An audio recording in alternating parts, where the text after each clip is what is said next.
Nomad Sailing. We're aboard Nomad 1 and we thought we'd have a little look at her life raft, where she's stored on board, and also the actions that we would take should we need to launch it. So we're sat in the cockpit area of Nomad, and we can see we're inside one of the cockpit lockers that we have as our dedicated life raft locker. So it's very unlikely that these boats will go from fully floating to sunk. This boat primarily does the RYA training in and around the Solent, so we store the life raft and its associated items in this one locker. So if we need it, we can still get to it easily without having other items or clutter in the way. So let's take a look inside the locker then. We have the life raft itself in this white canister. There's a few key features on it. There's a handle, a grab handle at either end that we'll come back to in a minute. There's this painter line that I'll explain, that's very important. There's a sticker here with some general information about the raft. It tells me that it's for 8 persons. It gives me the date that it's in service, when it's next due a service, and the information about the manufacturer.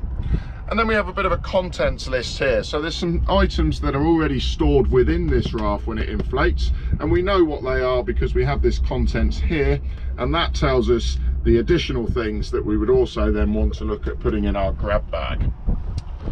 So as we've said, everything in this locker is to do with the life raft. So we have the raft itself.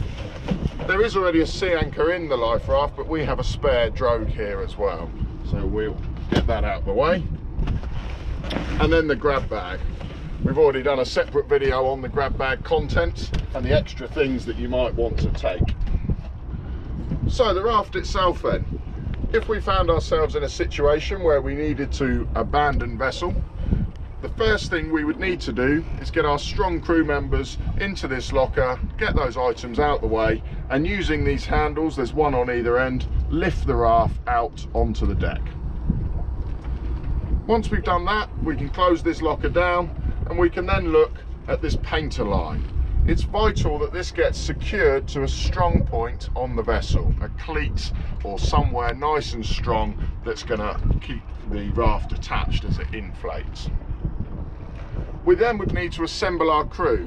If we're going to abandon to life raft, we want to make sure everybody's in warm clothing, has wet weather gear on, and obviously a life jacket also. We need to then update our Mayday call. If we've already sent one, we need to make sure that the Coast Guard have been updated that we're now abandoning to life raft, or we would have to issue one with an updated position to give them the best chance of finding us as soon as possible. So once we've done that and we have our crew assembled and all the equipment that we want to take with us, and the painter line is secured onto the vessel, we can then launch the raft into the water. Now we would always want to launch the raft on the leeward side of the vessel. That's because then whatever is remaining, the freeboard of our vessel, will offer us some protection as we board the raft. The exception to that would be if the vessel is on fire, as the wind would be blowing the smoke downwind, and we clearly wouldn't want to be trying to board the life raft in a plume of smoke. So in that circumstance, we would have to therefore launch it on the windward side. So painter secured, raft in the water. This painter line will then feed out of the back of this canister. The raft will float away, but we've got it secured here. And when the painter gets to its full extension, we can give that a short tug, and that will activate the gas bottle and inflate the life raft. Once that's done, we can use that painter line to pull the raft back towards the vessel and start loading everybody in. Ideally the strongest person gets in first to take all the equipment and assist everybody else into the raft. Get all of our stuff on board, all of our people on board, make sure we've got everything we need, and then when we're ready we can use the knife that's in the raft to cut this painter line free. That will clearly then free us from the vessel and we will float away. So once inside the raft then, there's a few actions that we need to do. We need to make sure that everybody has taken some anti-seasickness tablets. Again, they're contained within the raft.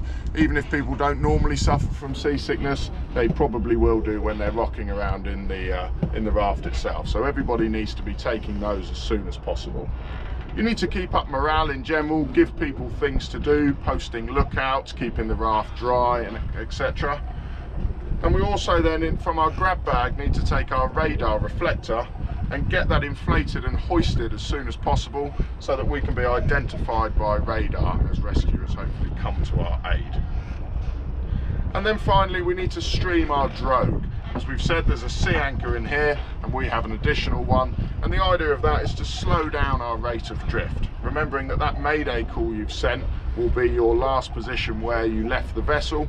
So the idea of the drogue or the sea anchor is so that we don't drift too far from that initial position to again assist the Coast Guard and rescuers in locating us.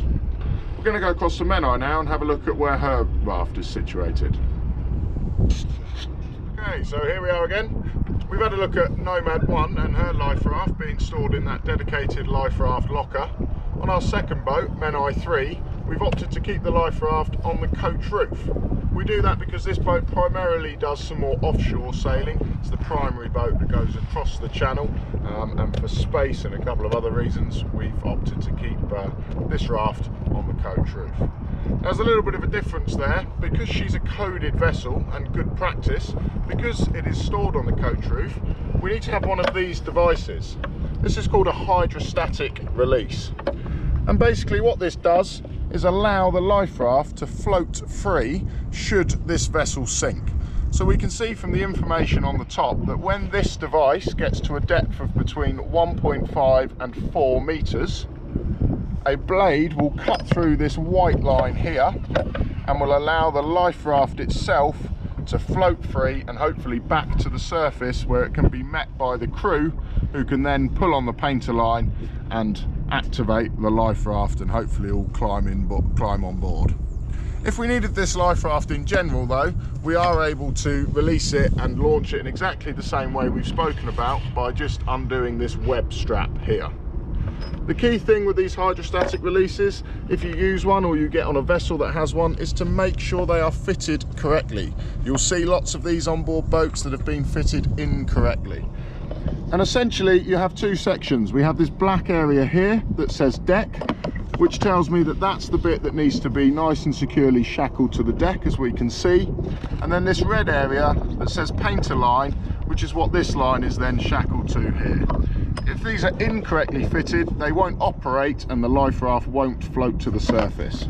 So make sure that if you do have one or you install one, that you follow the manufacturer's guidelines and check that you've installed it correctly. Remembering those key points, whenever you're inside a life raft, you need to make sure that you've given everybody seasickness tablets, you're trying to keep up morale, you need to get that drogue streamed as soon as you can. The idea of that is to slow your drift down, bearing in mind the mayday you sent and that position will be linked to where your vessel has sunk and where you abandoned it, so that drogue helps slow your rate of drift down from that location. And get that radar reflector hoisted again so that you can be hopefully picked up by radar as rescuers come to your aid. Check out our separate grab bag video where we go through the contents of the grab bag and also talk through those extra bits that you might want to be putting in it.